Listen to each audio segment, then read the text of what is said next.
Hello, viewers. I'm SB. And I'm Amabel. Hooray! Hooray. And welcome back to Total War Warhammer. Amabel goes to 4X school. This whole situation where Grimgor Ironhide is on the way, and I don't know what to do about it. I'm feeling, That's if I'm disappointing. honest, pretty horrified by the situation we find ourselves in. What's disappointing? Well, before the recording, you and I were trying to figure out what his name was, and it was Iron something, and we thought it was Iron Butt, and that was wrong. It's Iron Hide, and I feel cheated. To be clear, I did not believe that it was Iron Butt. I wished that it was. I was hoping. But I knew deep in my heart that it was not his butt. That was so iron.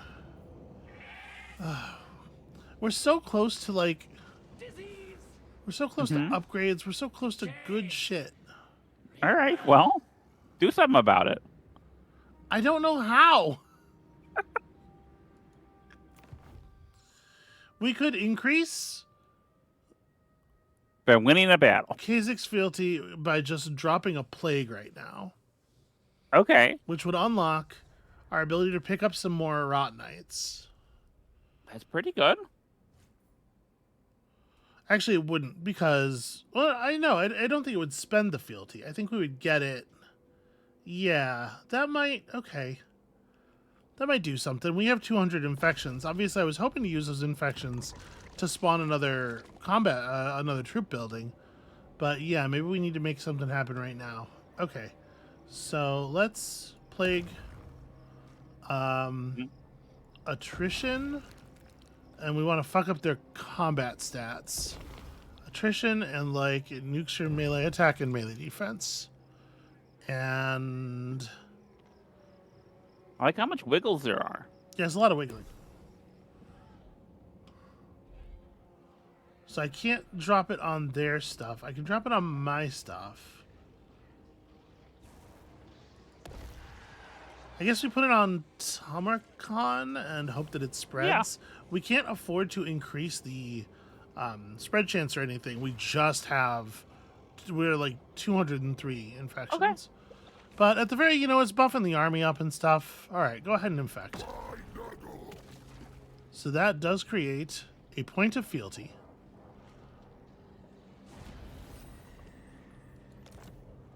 Hooray!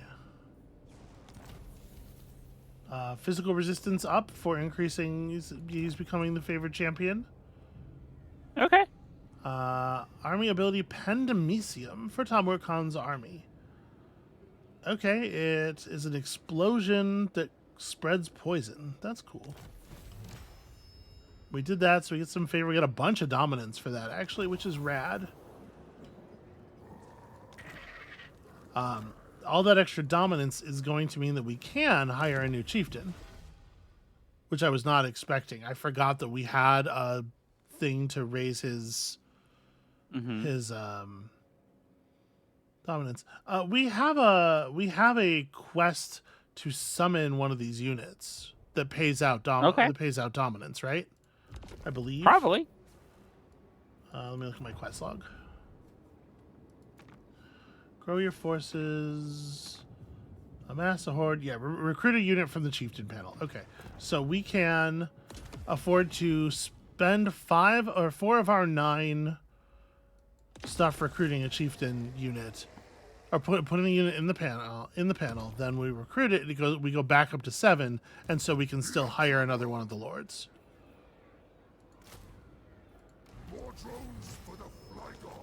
I'm trying to assemble a fighting force that is capable of doing something here.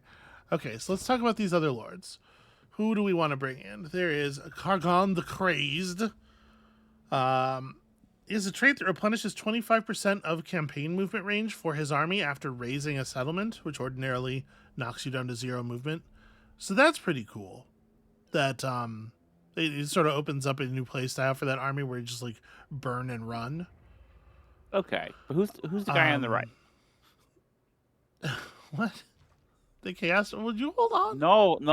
Okay, talk about this one. I want to go to the guy who looks like he's a bird, or he looks like a Muppet. He looks like he's from the Dark Crystal. He does look like he's from the Dark Crystal. It's a Famir. I don't It know could what that eventually means. allow us to pull a Frost Dragon, a Chaos-sized Frost Dragon. He gets fealty from defeating elves in battle, which is not very likely to happen, but also just researching technologies, which is happening all the time. So Which that's you love something. to do. We could get some fealty out of him. Passive ability Witness Me. Hey, I think I heard a thing about. Hey, I think I know that thing. Hey, I recognize that Understood that thing. reference. Okay, so he makes you better at magic. Pumps up the winds of magic in his own zone and reduces the cost of overcasting spells and stuff. And he Not unlocks really a some other familiar units for recruiting, which are, I mean, they're interesting units. They sunder armor. They have some decent bonus versus infantry, but their like base combat stats aren't all that good. Okay. They're tough mostly. All right, what else we got here? Your deal is you like raiding and defeating lizardmen, ogres, beastmen, and chaos dwarves in battle. You improve the ambush chance of the army, and you have an unkind taint. I mean, it says it right there. Yep. I mean, if you look at this guy and then you think about it, it's probably pretty unkind. Enables frostbite attacks. These frostbite is a slow on attack contact, I believe. Yeah. For all non-Nurgle chieftain units, so you know the stuff the chieftains enable. That's like fine. I don't think that's very exciting. The Goatman, Gruckmer 3-horn, gives bonus from raiding. Loves it when you purchase chieftain units. Hates long necks. 3 horns. Don't hang out with long necks. He has the ability to summon a Cygor. That's pretty sick. Cygor is one of these. It's a the thing that's maybe not communicated here. Here's the human for scale. Okay. So Cygors are giants, and they hurl huge rocks. So they're like a giant siege unit, basically. You can see they have a 400 range rock throwing attack, which is pretty cool. He has the Stinky Talisman, which is what gives him that ability. That's not terrible. Or the Chaos Dwarf is our Doombolt. He's got a cursed Yeti jawbone, which gives missile strength up for the whole army. He loves it when you loot settlements or defeat greenskins in battle. And he's the one who has the gun units. And eventually, the Dreadquake Mortar. Hell Forged. 450 range mortar with a massive speed debuff. I mean, that's pretty cool, right? Yeah. Maybe we take him. So you should make this decision. Yeah. Because you've explained, the mechanical benefits of these characters and what their deal is. And my heart belongs to the Muppet that is useless for our current situation. So you should make the decision, not me. Do not ask for my input. I'm all Muppet all the time. I am going to take on the Chaos Dwarf. With ambitions forged in the raging industrial furnaces of the Darklands, Izar Doombolt is as determined and cruel as any Chaos Dwarf, willing to do anything to improve his standing among his peers. Driven by an unending greed, he forges a path built upon the backs of withered slaves and bloodied corpses. Though selfishness and disloyalty mark him as a most unreliable follower, he is not without reason. Promises of war spoils and captives he can send back to Jar Nagrund to increase his own prestige are more than enough to secure his assistance, if only temporarily. That's all flavor text, though. There are no loyalty mechanics here. We cannot lose this man. Alright, join up. Droon, he says. Hey, Droon. Okay. Are you drooning yet? No.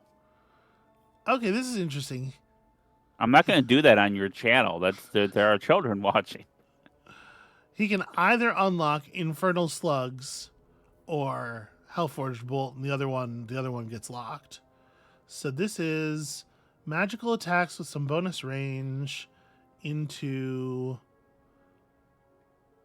Oh. If he's able to stand still for 25 seconds, he gains 60% range and expert charge defense. So he digs in a little sniper position for himself.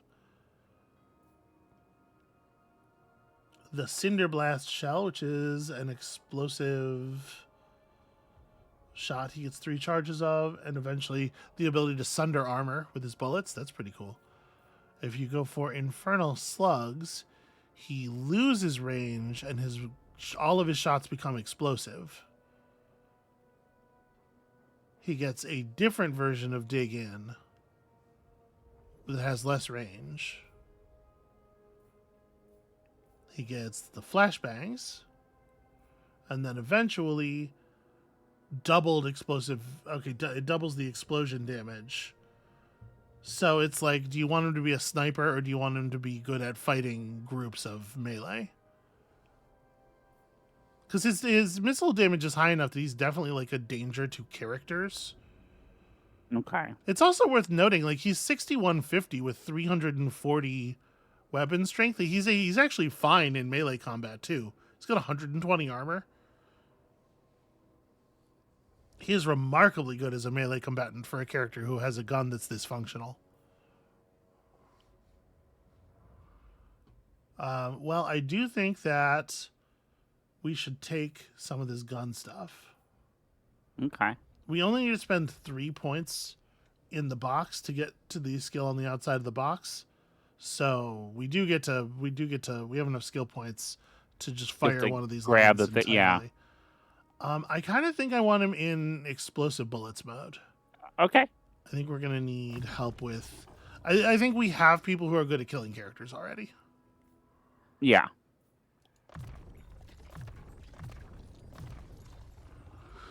And then a point of increased mobility. Shocker. Do we have any leftover items or anything? You know what? This potion of Farsight will actually do something on you. So this is his gun axe. Okay, that's pretty good. That's how he fights. All right.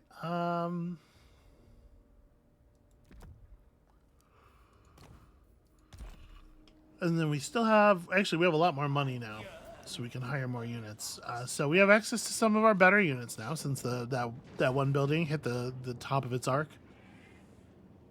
You can see here 120 damage with 55 melee, or 120 armor with the silver shields, 55 attack, 74 damage. Like these are proper melee troops. These will fuck someone up. We definitely want to recruit all this stuff. I do not have a lot of income, but we got to get the recruits in so that we can start healing. Well, this army is a lot more impressive than it was a few moments ago.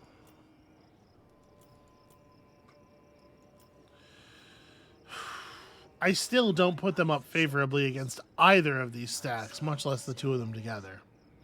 Yeah. It's just a numbers problem. Well. And I don't really know what to do about it. Now, what about... There's the other army? There are 3 armies in your shit. No, 2. Right. Well, who's the other? 2 double armies. Okay. Who's what? Who's the red guy next to you? Is that a character? Yeah, that's... Okay. That's a giant river troll hag. Okay. Yeah, I don't... I think we gotta fall back here because we gotta let our new units heal up. Okay. Which means the sacrifice of Floating Mountain Floating mountain, like it has a garrison building. How garrison is it? That's the wrong button. Garrison details. It's still just like it's a cultist and 4 plague bringers and an exalted plague bearer. And like it's just a lot of nurglings who are fucking horrible at their jobs. If I were to try to lay out an ambush, Yeah. this is like ambush success chance 45 because it's just open ground, right?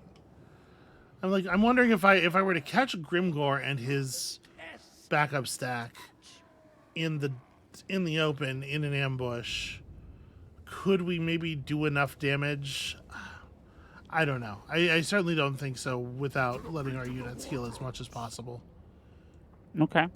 How much movement does he have though? Because we shouldn't leave the settlement if we don't have to this turn.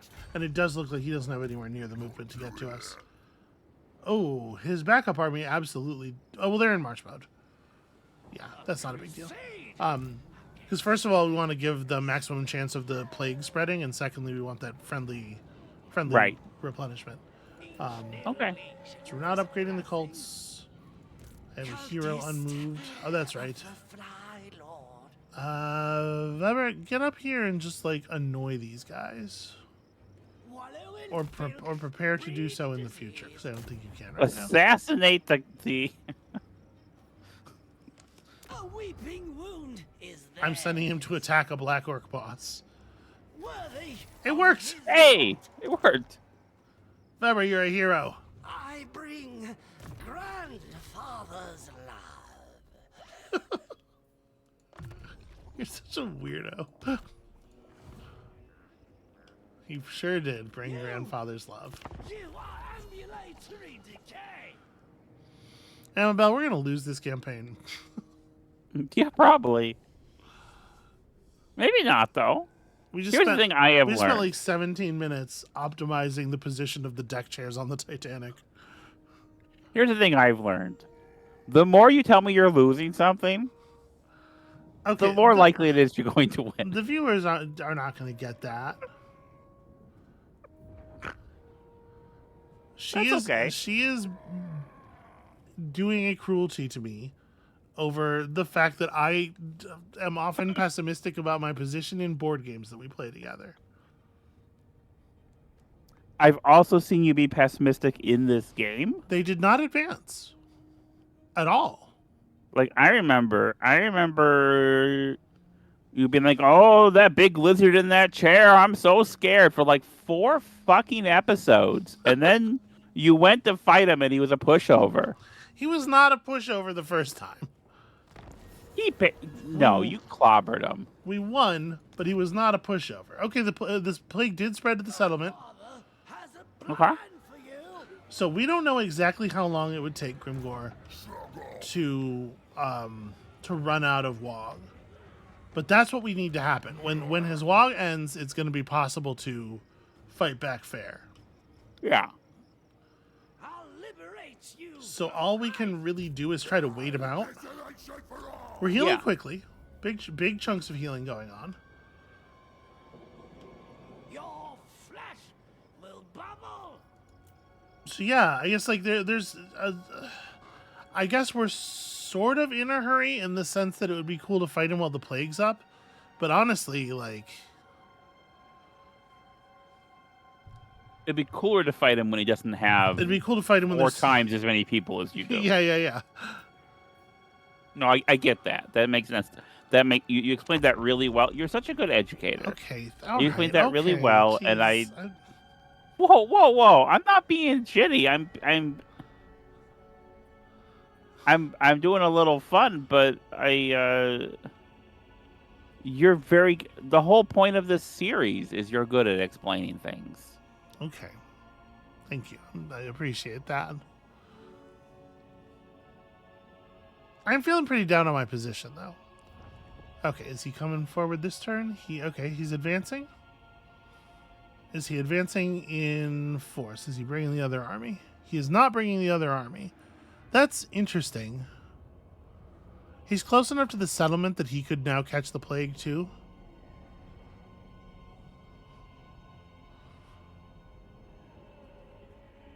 gosh, like with a lot of factions, you'd be thinking, if I could I squeeze a little bit more money and like recruit a secondary force of just like tier 1 garbage units, right? Yeah. Why did my cost go up by so much? Oh, because he's raiding us. But we don't have the units in the pool to even recruit a secondary army. I promise a slow death. Oh, Revel in Malady takes both sides of the thing to get access to. All right, that's a shame. I guess let's start doing it then. We're not really going to get a lot of benefit out of Children of Nurgle directly, nor out of Highly Infectious. But Revel in Malady, allowing me to summon a unit of extra Plague Bearers twice per battle, is definitely very good. And then this will be great once we can make it happen. So, when I mouse over Grimgore's Ardboys here, you can see this bar is slightly green. It's slightly greener than it is red, which means that the game thinks we have a very slight advantage against the Grimgore Ironhide part of this army. But unfortunately, that balance of power bar is not considering the backup army. So it's hugely negative once you get there. I mean, we're going to run out of money, and then we're going to have to start firing units from our army. I am going to preemptively boot these Nurglings. They're not really contributing a lot, and it will prevent us from going actually broke this turn. But that's a narrow solution. And the biggest problem with this is that this guy, although he didn't advance with Grimgore, he's close enough. We know that he could reach us in March mode. So if I just like step outside and try to set up an ambush or something, they may bring forward this army and get it into reinforcement position and then have Grimgore approach, and we might end up fighting the 4-stack.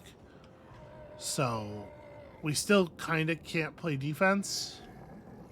Okay.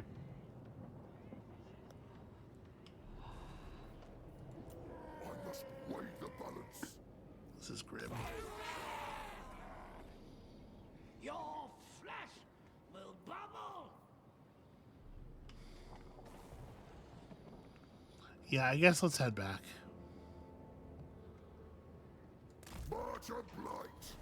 We bought the time we could afford to buy. I have to back up, unfortunately.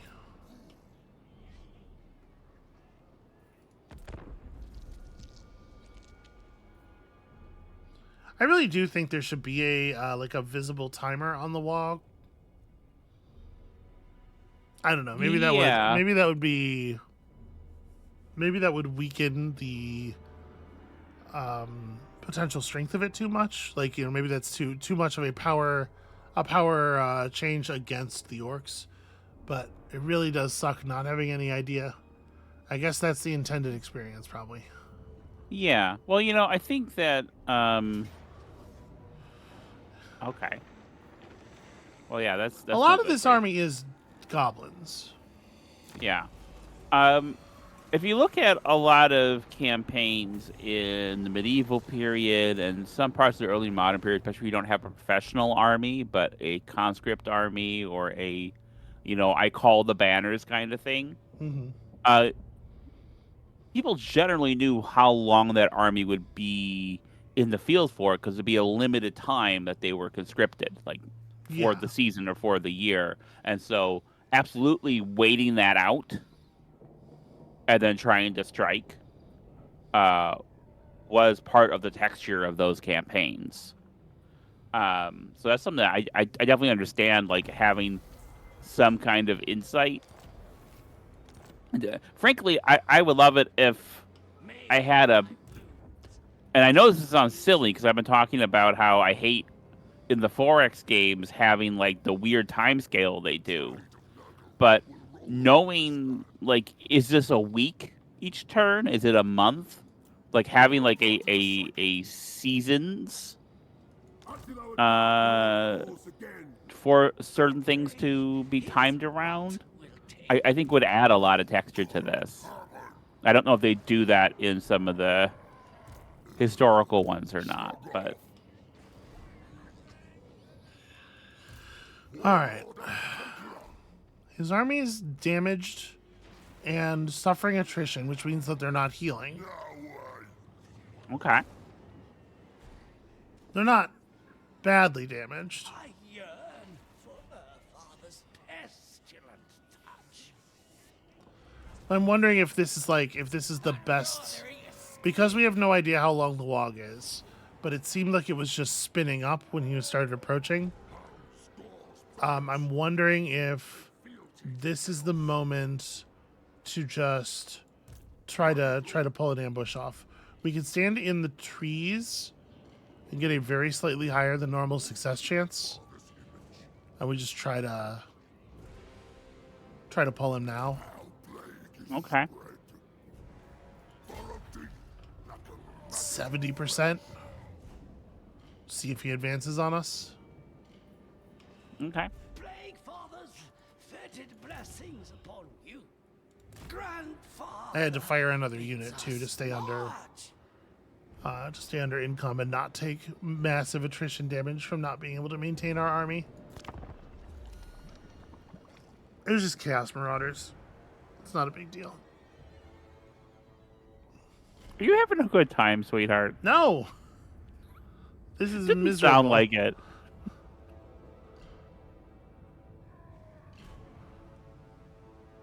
We gotta break the momentum, and these narrow mountain passes may have provided us some kind of opportunity.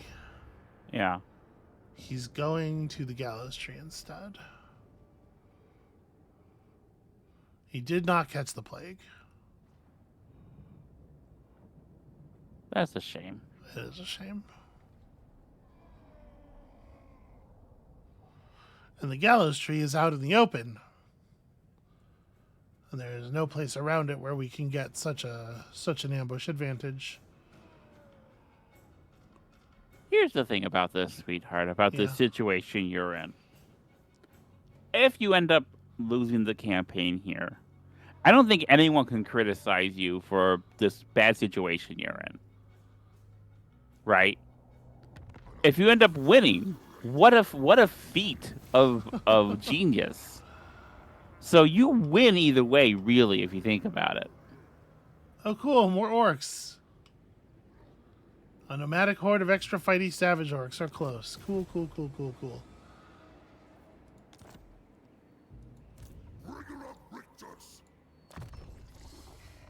You, my man, I don't know. Become better at blade mastery.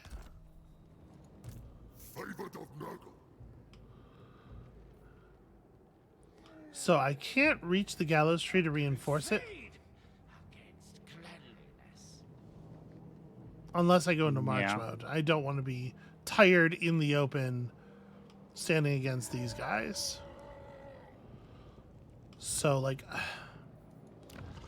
are we really just seeding the gallows tree? Is that really what's happening? Going down to one settlement? It's going to hit my income again. Going to have to drop stuff.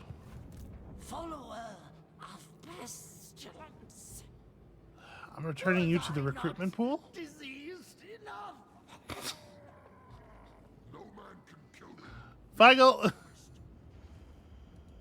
Electroball. Did you hear what he said when I fired him? He said he wasn't diseased enough? Did I hear that right? Well, it was I not? Like, he's a very plaintively, hands up to God, plaintively, like, was I not diseased enough? What could I have done? My big bubbling lord. All right. Oh. I'm hiding out in the trees next to our capital, and the gallows tree is undefendable. It's a fucking pit in the middle of a big field. Who decided to settle there? Yeah. See, this is the thing. We didn't pick these. We didn't pick these settlements. Fucking Norskins picked these settlements, and then we came and took them over.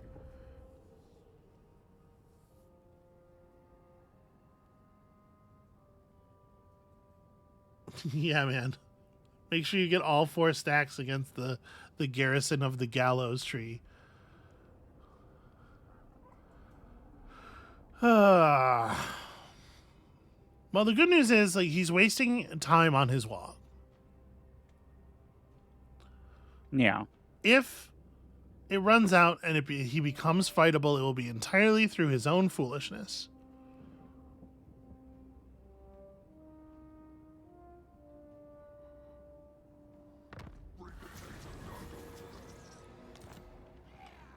Oh, hey, the planes caught our capital caught the plague. That's pretty cool. I would love to upgrade a settlement building to level 5. That sounds so good. Oh my god, look at all the fucking... Oh, sweetie. Oh, no. I can't do anything. They're all sitting on top of each other. I mean, like, this is it, right? Yeah. Pass the turn. Wait for the opening.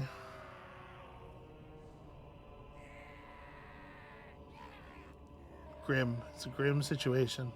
So what do you think of this as a game designer? So here's the thing, like my games, stuff like this can happen in my games, so I am pretty explicit. Like you can concede, especially because I worked a lot in historical war games. We could concede. I could concede right now. Yeah. Fucking load up Marvel Puzzle Quest and Yeah. No, that'd be great. Yeah, that's a long running joke. I haven't played Marvel Puzzle Quest in a very long time. I hear it's actually in very like a pretty bad place right now. Oh, okay. There were engine upgrades or something, and they broke everything, and it's like just not working for a lot of people. Is that a worse place than where TamraCon is right now? There's something that they attacked the gallows tree, sacked it, and then didn't move either of the armies afterward. Yeah. No, this is just the situation keeps getting worse because of all these kind of feedback loops. We accidentally finished the quest, which is rad. Okay. It has some pretty good gear attached to it. Hey, yeah, you're positive now. Yeah, and it gave us a bunch of favor, so that's good. We're still doing this thing. I still want to revel in Malady. Okay. But we do have some gifts for our friends now. All right. Well, you go ahead and take care of those. I'm gonna say that this game and the 4X games, they have a lot of feedback loops, a lot of things where you do a thing that makes you better at a thing, a lot of you get better at another thing and it reinforces the thing, but these do go both ways. Yes. So when things are going badly, they can spiral out pretty quickly, and I feel like that happens here more than I've seen in the 4X games. So we have like access to more units of Chosen, but I dare not hire them right now because of their upkeep costs. Yeah. Because the 4X games that we played, like, when things started going badly, it was very long and drawn out. And, like, would have been a real... And I guess this is drawn out as well, but things are steadily getting worse in a pretty catastrophic way that makes sense for me for a game that's more focused on, operational campaigns, the military aspect. Yeah. How are you enjoying this as a player? And I asked you, are you having fun? And you said no. But, like, how do you enjoy this kind of situation as a player? Oh. He did not run into the ambush. I don't. Of course I don't. Yeah. You don't find it interesting? No. We're still playing because there is the glimmer of hope that Grimgor will play so badly that his wog will run out before he kills us. And if that happens, then I think I can repel them. And if that happens, then we can potentially push them all the way back home. Like we could come out of this on top if we can wait out the wall. And it shouldn't be feasible, but he's an idiot. So it might work. Yeah. All right, we're accomplishing missions left and right. We actually got a bunch of infections there, which is great. We'll be holding on to those probably. This election for all! You are still working toward your deadly onslaught. Let's just get you some HP there, friend. So we just picked up a really good piece of armor. You're not wearing any armor. You should put this armor on. That blue on his health bar is he now has like a regenerating like Halo style shield. We're super negative, but we have gas now. We have so much gas that I am thinking about recruiting a unit of Chosen. Because we would still have 1,600 in the bank. So we'd have like 2 turns of runway. Might not be worth it. No, I think I'll hold off. The cities of the Empire, such jewels of conquest. Yeah, so that was my answer to your question. Or what I think this is a game designer. I think games should. So one thing that's worth noting here, I'm gonna cut you off. Yeah. One thing that's worth noting here is that the Wog Army doesn't replenish properly. So all the time he's spent taking attrition damage from being in plague lands and stuff, it's all taking a toll that we'll never recover on half of his force. I'm still not in a place where I think we should try to jump them, but if they do fall into the ambush with garrison backup, like I think that's gonna count heavily in our favor. I think, to be perfectly honest with you, I think in this situation right now, if he were to run forward and fall into an ambush, and we were to get to go at him 28 versus 40, I think we got a good shot. Okay. So what I'm gonna say is, I want to say I'm in favor of games having this kind of variability and having these kind of tense situations that can occur. But I also design games for players because I'm in the analog space. Like I've done some solo games, but hey, close victory. You just want to auto, or do you want to? Oh, it's interesting. Okay, so catching him in the ambush, he doesn't get his backup army at all, I guess. Okay. I'm a little surprised by that. And I do get my backup army. Yeah, it's a good question here. I think I kind of want to press this manually. Okay. I think we outperform the auto resolve. This is just losing a unit of Marauders. All right, let's give it a try. The Marauders aren't the only consideration. Obviously, the overall casualty count matters a lot. And the way we take damage matters a lot. And fighting Grimgore in single combat is incredibly scary. Like, our lords will take less damage if we auto-resolve it than they will if we actually have to handle Grimgore hand-to-hand. That might be a good reason to auto-resolve it. Honestly, it should try to keep the characters from dying. I'm going to take the auto-resolve. Yeah, the ambush was the shot, and it worked. All right, good job. That's a lot of loot. So to be clear, like when I say I'm not enjoying this situation, like it's a miserable situation, but I don't think that the game needs to be making me happy all of the time. Right. And it's okay for losing to feel bad. Yeah. No, I agree. And generally I make games to make people feel bad, so that works double for me.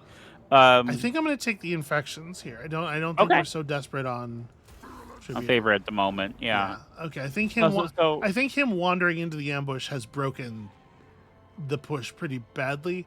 That secondary army, we need to get a good look at them, but we might be able to take them. Okay.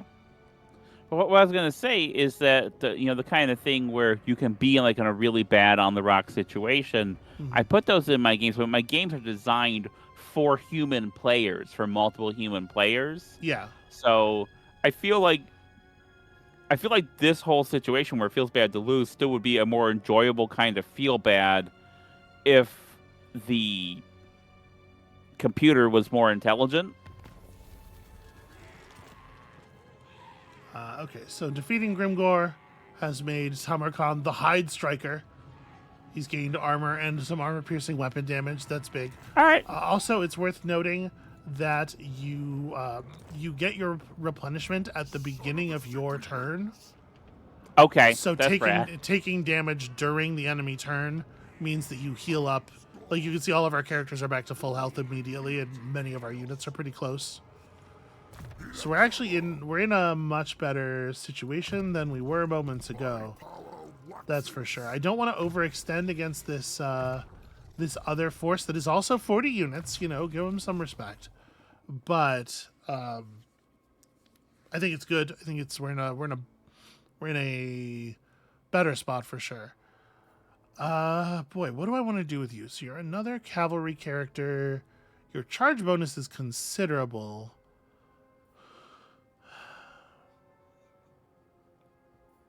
I think I'm going to focus on Deadly Blade first with him. 60 is... We're just going to make him a little bit better at character killing. And then you can increase your army's mobility even more. There is a limit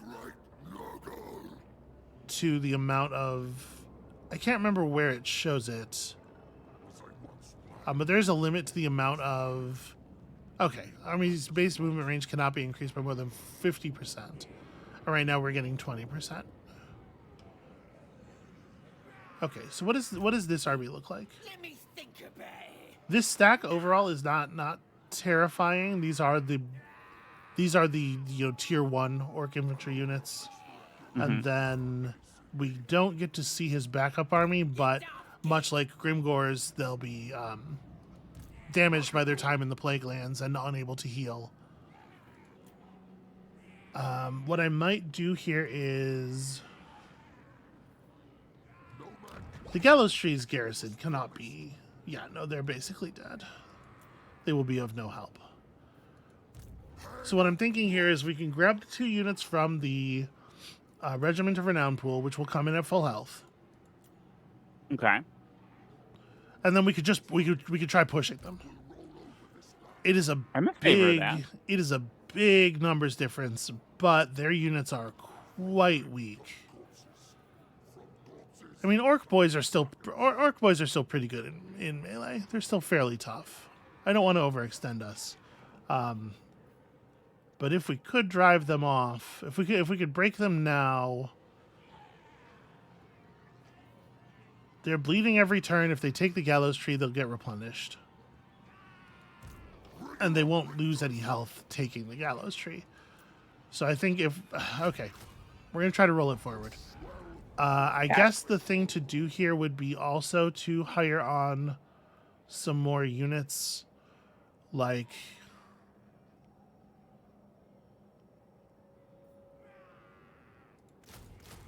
this. So that'll put us at like minus 900. And we'll have 4K left in the bank. Killing Muzzrub will give us some more money. I am Lord of Hosts and demand more. Yeah, okay, we just can't lose. So, Blood for the blood, Amabel. blood for Team Ammo win. It gives us close victory with effectively no casualties. Or no losses. I mean, a unit of Pestigors is extremely whatever. And obviously the garrison dies, but they're dead anyway. Yeah, it's funny. This is almost a better army than the main army. At least it has a unit of Black Orcs in it. And they have all that ranged. I think I am going to just take the roll, if that's cool with you. Okay, that's fine. Yeah, they stepped into the ambush, and they have unleashed us, and I am feeling... Demons Reforged. Okay, so we didn't talk about this yet. Nice. Um,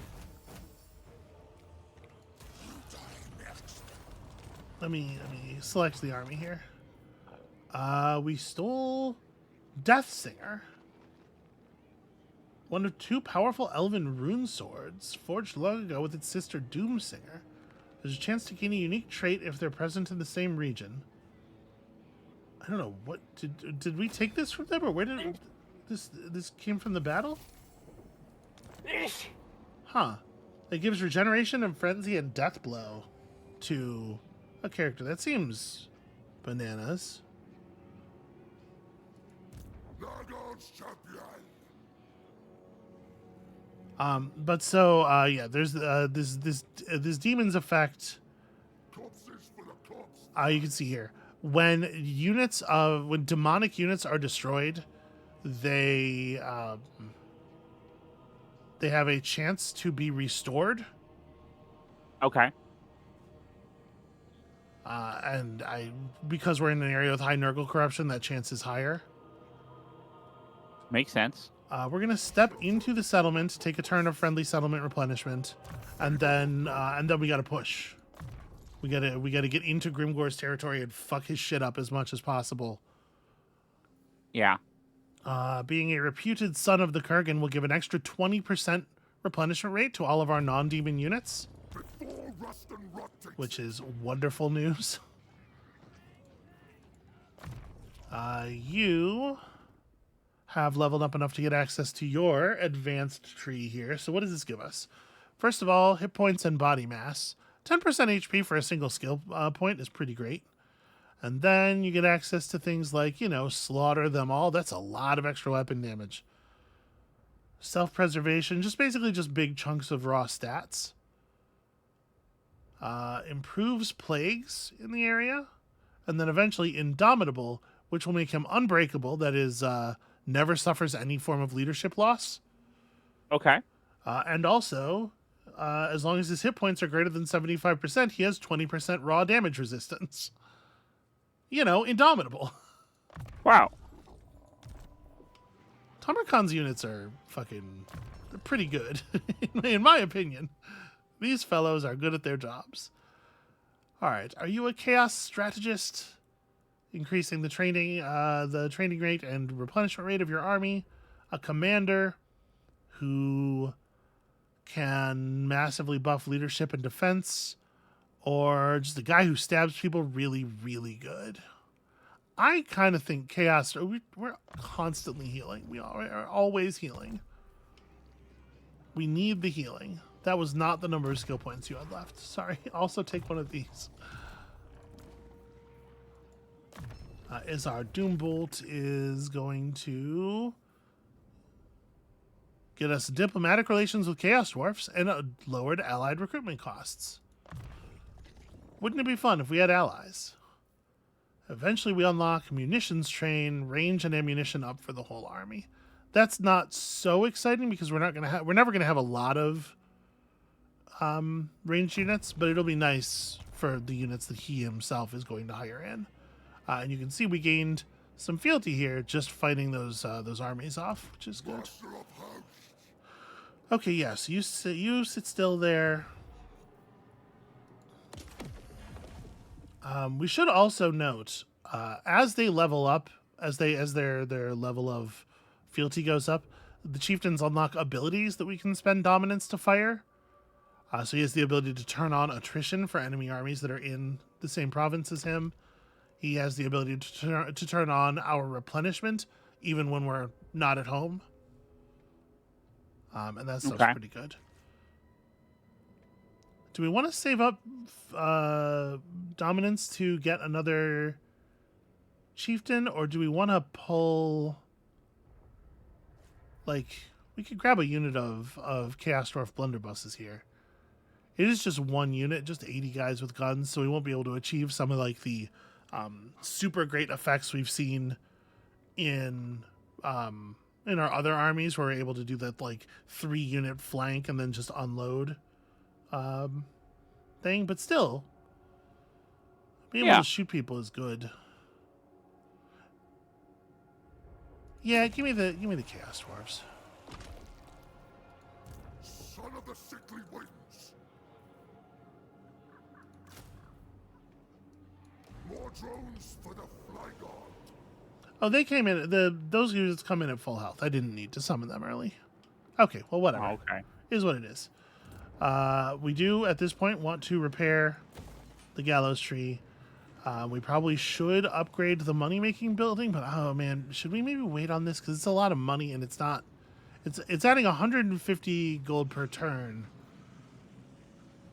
It'll take like. I'm just a little worried about running out of gas. You know. Yeah. It pays itself. Oh, we'll figure it out. We'll handle it. We'll handle it. I believe in you. Thank you. So yeah, that was a there's definitely some bad play from Grimgor. Obviously, the AI does not always make the best decisions. The thing where they attacked the roughly defenseless settlement, sacked it, didn't take it, then sat outside of it for 2 turns for no reason, then sieged it when they had a massive advantage against it, and then split their armies up. Not very good. He wants peace right now. There's part of me that's just like, oh my god, get me out of a war with Grimgor Ironhide. But we gotta go. We gotta conquer. We must push. We have broken the strength of the WOG, right? Armies that did not exist at the time of the WOG calling do not get the backup army, right? Right? So when he respawns, he will not get extra troops, even if the thing is still ongoing.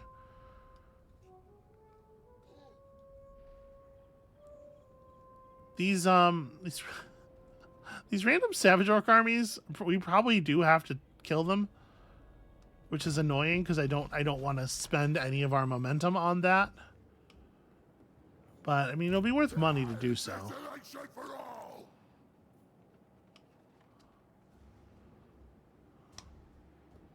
Yeah, because if I leave our territory with this army still here, they'll just declare war on us and burn down the gallows tree. Heartless. Yeah, just do it. Go. Rupture the It'll kill my... I don't want to fight this battle manually. It's going to take forever. to waste. It's fine. Okay, we get 3,000 gold out of them.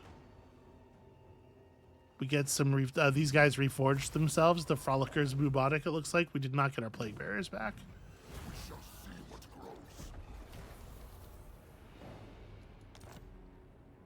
grows. We got our dinosaur! We leveled up enough to get dinosaur. Yay!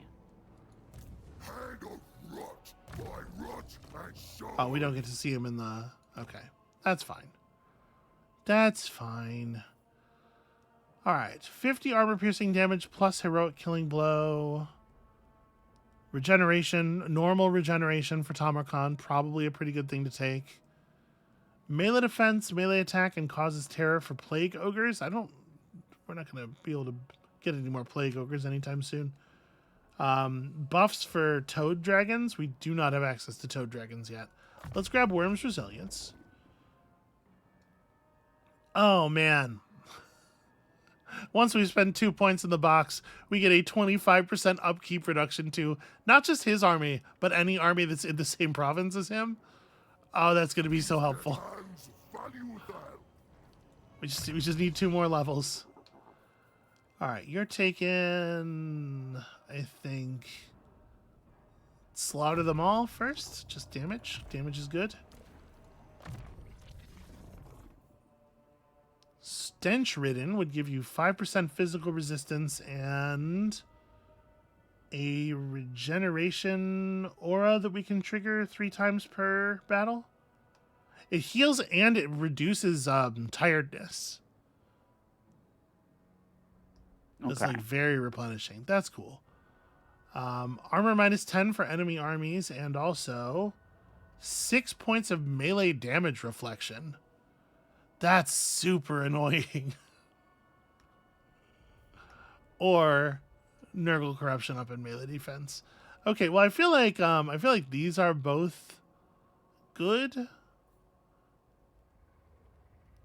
The 6 points of melee damage reflection are funny more than anything else. Like, it'd make him so good at like wading into low tier infantry because their total damage is so low. Like, they'll be doing 75% of their damage to themselves. But I think this is That gonna is pretty be, funny. yeah, this is gonna be more broadly good. Yeah. He's already great at peeling apart bad infantry units. He doesn't need the extra push. I want to hug the dinosaur. Bonus versus large ammo for Chaos Dwarf units and a reload time reduction for the whole army. Hell yeah, on the way to the munitions train. Can we see, well, yeah, what is the bonus versus large? 15. Okay. Nargon's champion. And then yeah, we need to be on the move toward With mates lackeys. the place where we got to stop on our side of the line to get more replenishment. Look at him walk. Oh my god. Pretty good. You know, there's something to be said, sweetheart, for you. Because here's the thing. Yeah. With that situation you were in the beginning of this episode, and also pretty much the beginning of the last episode, I probably would have quit. I probably would have reloaded or started over the game because I'm like, well, this is going so badly. Or I would have like rushed in to let's just try to fight. And you are patient, and you are smart, and you're turning it around. Thank you. Good on you. Good on you. I appreciate that. That's very sweet. I kind of want to. We have so much. I want to use some infections to spawn more recruitment buildings and replace the recruitment building we lost. But I do think I want to put a replenishment rate plague on Tamarkan. So Okay. I'm trying to figure out like what do I want to do here. It would probably be. It would be cool to get a growth plague in there. Maybe we do like this. And this way, if it spreads to a settlement, we can get, a little bit of regen. Like bump the spread cost up. Maybe the duration. And then, yeah, target Tamarkan. Disease of plenty. Okay.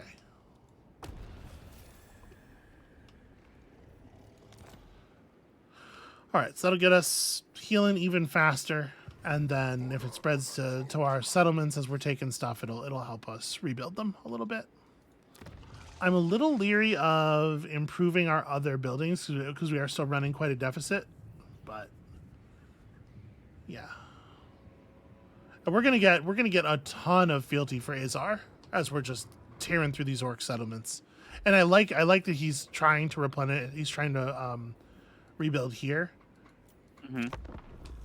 Because if he were to start mustering an army like 3 settlements down or whatever, they would be mostly recruited before we got there.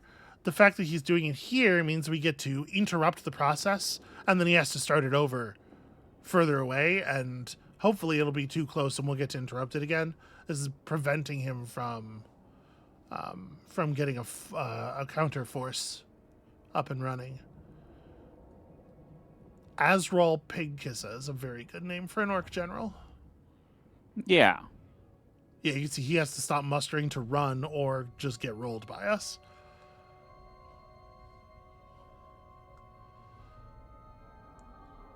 Whew. Well, I'm glad we made it out of that. I would not necessarily have been like super upset if that had been the end of the campaign and we had just moved on to the next thing.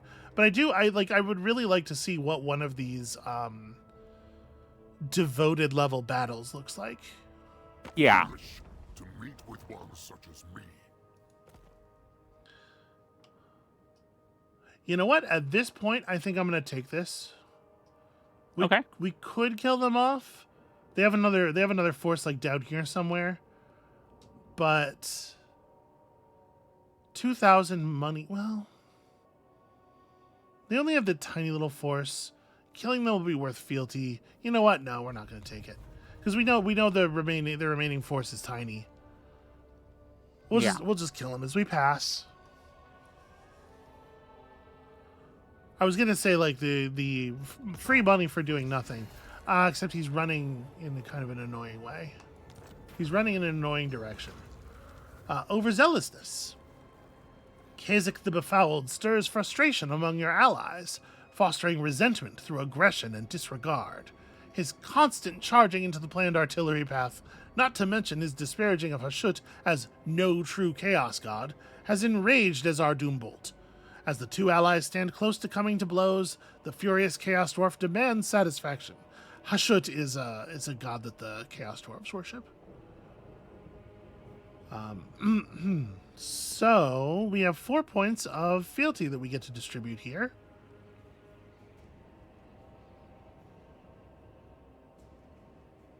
It's going to be harder and harder for us to generate fealty with Kasich, because we're gonna get further and further away from fighting chaos folk. But he does get fealty whenever we plague. I might want to take it all with Azar, because right now we're doing well with Azar, but we're gonna run out of orcs to fight. And our eventual path turns us toward, fighting humans. So let's get what we can with him while the getting's good. Okay. Siding with Azar over the zealous Kasich has garnered Grandfather Nurgle's disapproval. Growth wanes. 10 turns of -7 growth. The price of favoritism is being paid. How the petty do bicker. This is Chaos God stuff, it's always like this. Alright, This is mine. Yay! The Gallows Tree did catch the plague, so that'll offset that growth penalty. Occupy.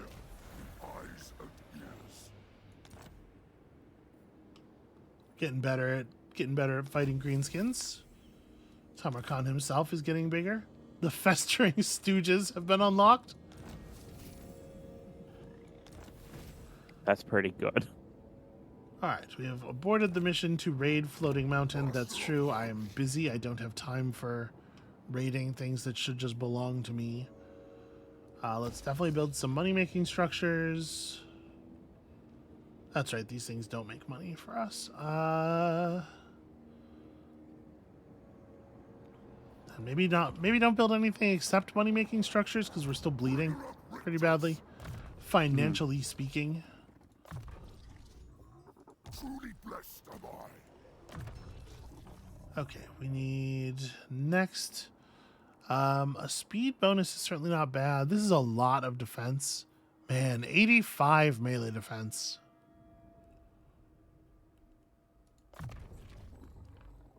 Actually, you know what? What am I doing?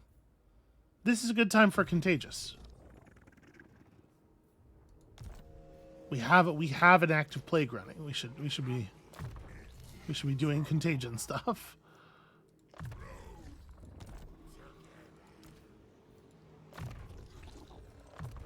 All right, so loot is labor. Income from post-battle loot up, income from raiding up. Now, all of them have a second... This isn't the screen I want. All of them have a secondary source of favor, right? Looting settlements. So we do have the option of doing loot and occupy instead of just occupy to generate fealty for him. We're almost through a level already, though. We're getting it done quickly. And we generated a hero. What's your deal? You can assassinate. You can assault garrisons and units.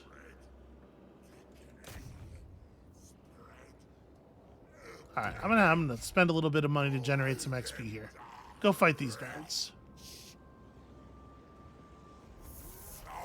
Well, Oh, good try, I guess. Not like a great try, but acceptable, technically acceptable try. All right, we're losing money. We're losing money quickly. yeah.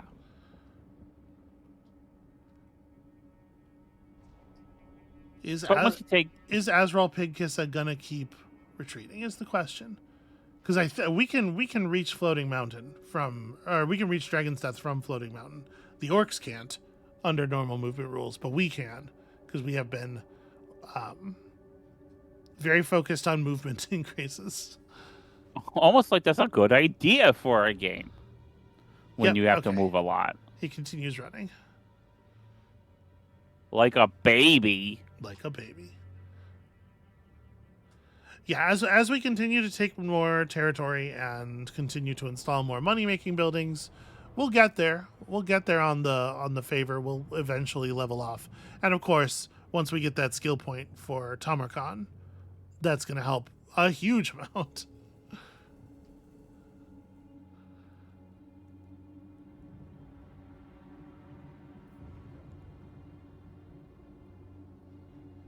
I will say this guy's army is not up to the task of taking out our garrison.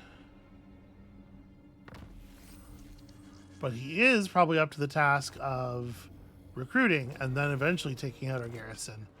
I don't really want to stop my momentum, so I'm not going to. And my plan is that what we might do is recruit a temporary army. Just drop some of the lower tier stuff from the recruit pool into it.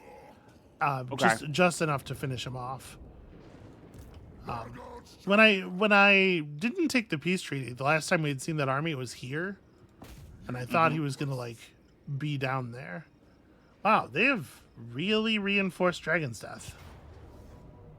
Not enough to stop us from taking it, but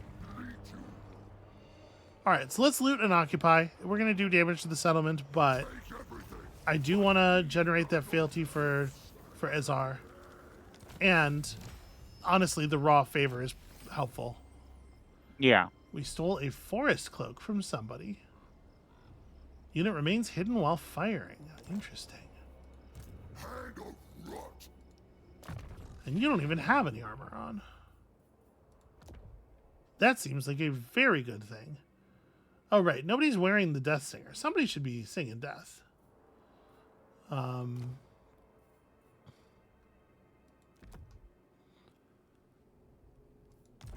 Who is going to be wielding that sword? I guess it can be Tamarkan for the moment. I know there is a quest battle for this item issued actually at the level we're at right now. So maybe, why does he have an asp bow?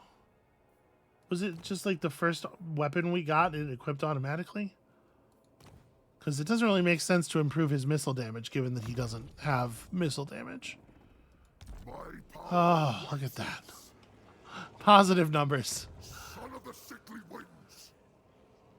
Okay, repairing the main settlement building here costs considerably less than the amount of money we took out of the settlement when we looted it.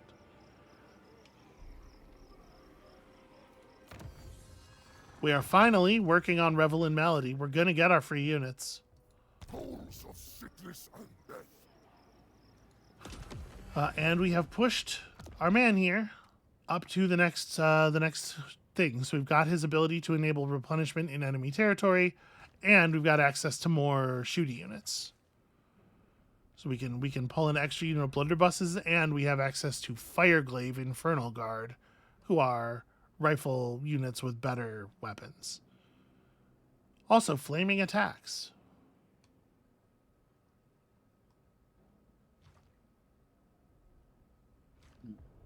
Their range is considerably further, but their missile strength is only like 2/3 of the blunderbusses. I mean, we don't have to do anything right now. Maggot Lord.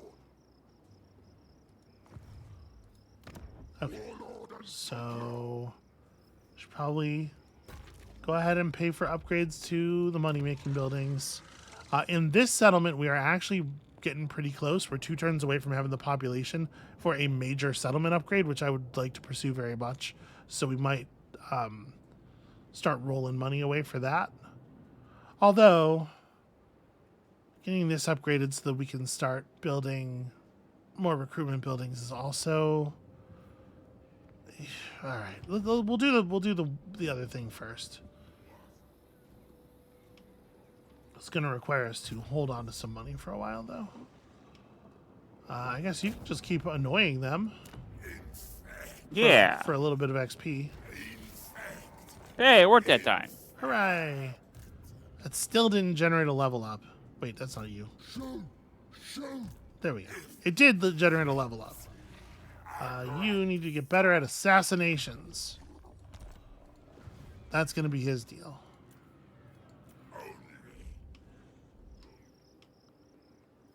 Okay, I think we'll end the video at the beginning of the next turn. What I wanted to do was take Dragon's Death so that we would be unequivocally, first of all, to get that skill point so that our money is evened out, but secondly, so we are unequivocally in a better position than when we started the episode.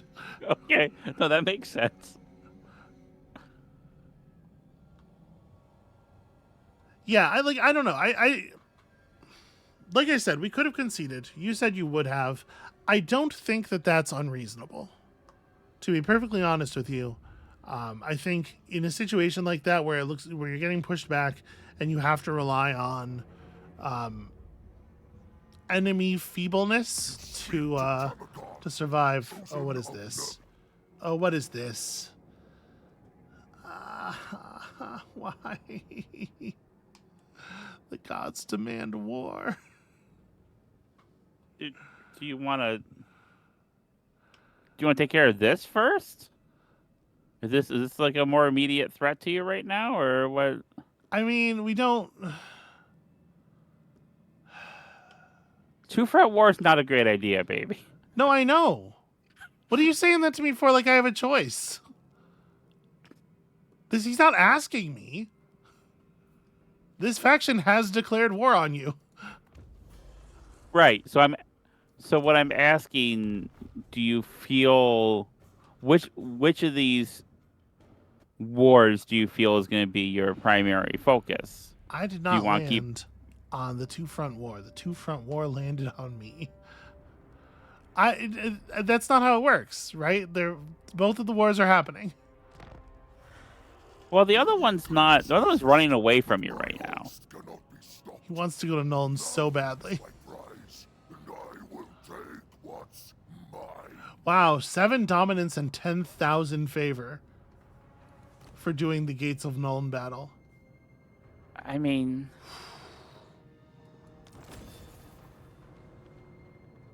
yeah, Cole have been invited by the War Host of the Apocalypse to fight against us, as have Tong. Iber Painbringer's got himself a chariot. I hate chariots.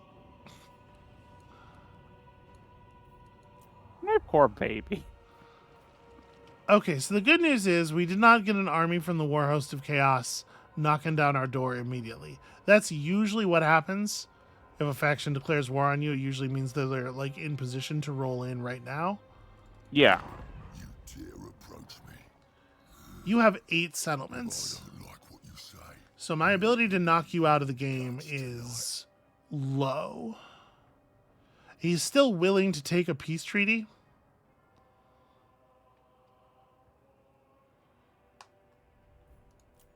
And even a non-aggression pact. We have to wipe him out to win the game. He's on our objective list. But it doesn't need to be right now. It doesn't need to be right now.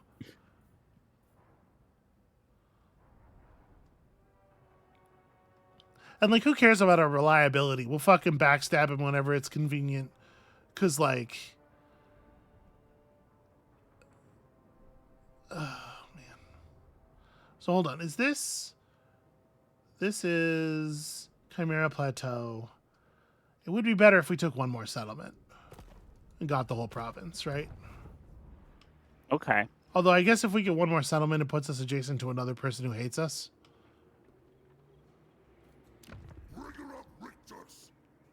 No, okay, let's get the peace treaty.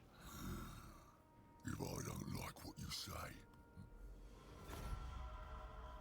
-48, trending toward -23. So that we can turn our fucking army around. Now you only have one war to worry about. Yeah. Son of the city with 3 opponents, possibly. Well, they're all coming from the same side, at least. You know? Yeah. Thank heaven for small favors. Sorry, thank Nurgle. Thank Grandpa Nurgle for small favors. no respite. So yeah, this is gonna be a whole. The good news is this makes it way easier to kill get a tooth taker. Guess what, buddy? You fucked up. And we need to get this man out into scout position immediately. Ugh, this is bad news. So to be clear, the writhing fortress over here, Yeah. massively garrisoned chaos. I mean, fortress. It's fortress. It's right there in the name. Is a big problem. He has 3 settlements. He also has, I'm guessing, 2 to 3 good-sized armies based on the size of this bar. His vassals are Kull and Tong. Tong having 1... Okay, Tong is not even a real factor here. Kull is on our border, though. Kull can contribute. They're weaker than we are, so they don't even have 1 fully realized stack. They have a little bit of stuff in the area. What is this faction over here? No, sorry, I don't want to be. I want to view them as us. They don't like us. Nobody likes us. Who are you? Other peoples will remember you, Oh, you're a Cornate faction. Yeah, for you will not exist. cool. Great. Love to meet the neighbors. Okay. Here's the thing for me. Yeah. When I'm sidekicking, I don't always have a lot to contribute, especially this deep into a series. We played the whole turn. I'm just gonna run the enemy cycle here. Yeah. But I do enjoy it when you're having a bad time. Yeah. That's all right. It's okay for it to have entertainment value. God, how long do you think that thing with Grimgor is going to hold? Is he going to backstab us the instant our army's all the way to the north? Maybe. I tried to make it like as diplomatically costly as possible. I know that we have been told that the AI doesn't care about reliability at all, but you know, maybe him going back on a non-aggression pact would make the Chaos Dwarves more likely to do. I don't know. Yeah. There he is, Archaon the Ever-Chosen. The most special pick-me, mama's boy. All of the Chaos Gods love me because I'm so great and chosen. I hate him.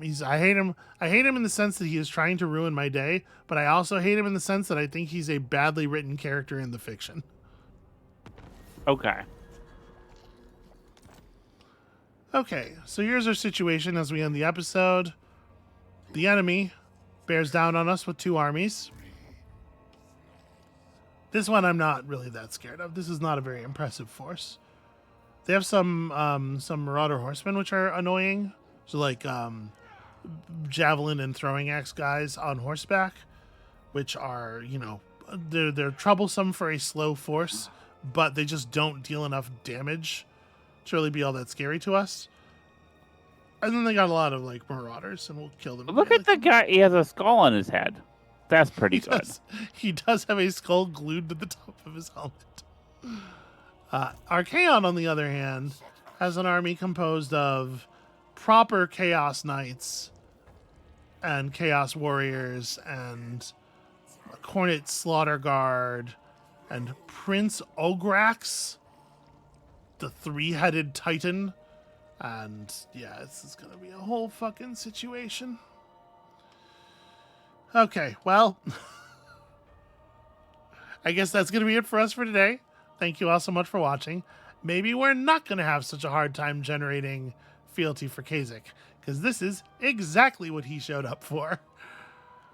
When you come back next time, I'm just going to continue fighting. Tabarkan's campaign turns out to be a real nightmare. And I'm at the same time as I am miserable being batted back and forth by many of the most powerful factions on the map, it is also like kind of exciting. This is kind of a fun game. Okay. Kind of a particularly fun campaign. So come back next time for so much more bloodshed. And we'll see you then. Blood for the blood, Amabel!